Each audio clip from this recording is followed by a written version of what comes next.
سندھ کے ایک نوجوان کی جانب سے پاکستان کا قرضہ اتارنے کے لیے حکومت کو مفید مشورہ اور ایک آئیڈیا دیا ہے۔ ان کا کہنا تھا کہ یہ ملک کا قرضہ اتارنا تو بائیں ہاتھ کا کھیل ہے، لیکن یہ حکمران خود نہیں چاہتے کہ قرضہ اترے۔ آسان سی پالیسی ہے۔ ویڈیو کو مکمل سنیے گا، پھر آپ کو پتہ چلے گا۔ 17 گریڈ کے افسران، ججز، وزراء، مشیر، deputy commissioners, assistant commissioners, D P Os, D S Ps, S H Os, district officers, C E Os, D E Os, college کے پروفیسرز، اسکول کے ہیڈ ماسٹرز، پیف والے پرائیویٹ اسکولز مالکان، پراپرٹی ڈیلرز، تحصیلدار، پٹواری، بزنس مین، فوجی افسران، خفیہ اداروں کے افسران، فیکٹریوں کے مالکان، ملز مالکان، بڑے سرمایہ داران، آڑتی، تاجران، 30-40 ایکڑ سے زیادہ اراضی والے زمینداران، سب کو ملا کر تعداد گنی جائے تو 2 کروڑ آرام سے بن جائیں گے۔ ان سب سے گورنمنٹ کا 20 ہزار بطور قرض لینا معمول سی بات ہے، جو کہ 4 کھرب ماہانہ بنتا ہے۔ اس کے بعد 297 پنجاب کے ایم پی ایز، 130 سندھ کے ایم پی ایز، 124 کے پی کے ایم پی ایز، 65 بلوچستان کے MPAs, 336 MNAs, کل 965 اقتدار میں موجود سیاسی شخصیات ہیں، جن سے صرف 5 کروڑ فی کس لیا جانا عام سی بات ہے، اور ان لوگوں کے لیے یہ رقم دینا کوئی بڑی سی بات بھی نہیں ہے،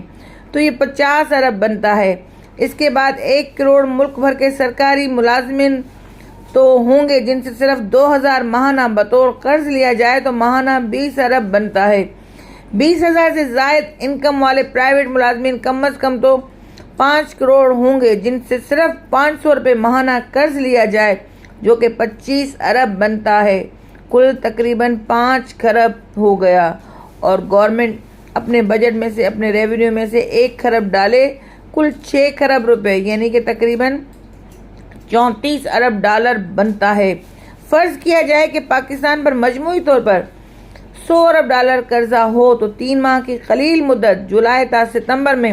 قرضہ ان کے منہ پر مارا جا سکتا ہے، اور اسی پالیسی کے تحت اگلے 3 ماہ اکتوبر تا دسمبر میں ہم آئی ایم ایف کو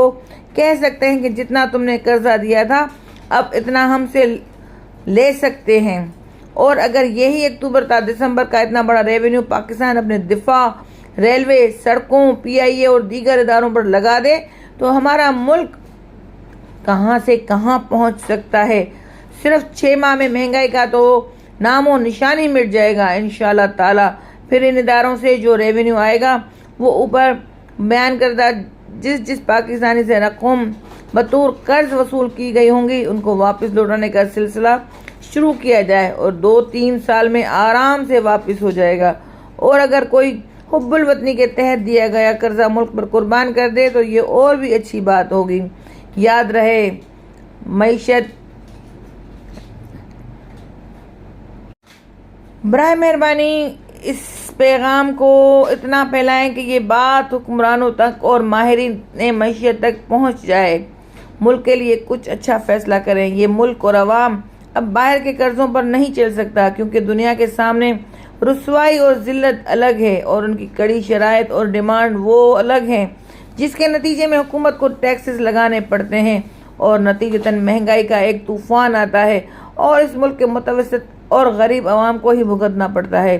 اس لیے خدارا ایسا راہ حل تلاش کیا جائے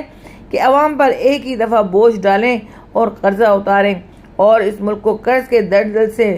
باہر نکالیں، اس ملک کو اپنے پاؤں پر کھڑا کریں اور اقتصادی لحاظ سے مضبوط اور خود مختار بنائیں۔ ہمارا وطن، ہماری عوام اب زیادہ قرضوں کا محتمل نہیں ہو سکتے، اور اگر آپ کے پاس بھی اس سے بہتر کوئی حل ہے تو اس کو بھی آگے تک پھیلائیں تاکہ ہماری عوام یک آواز ہو کر حکمرانوں سے یہ مطالبہ کرے۔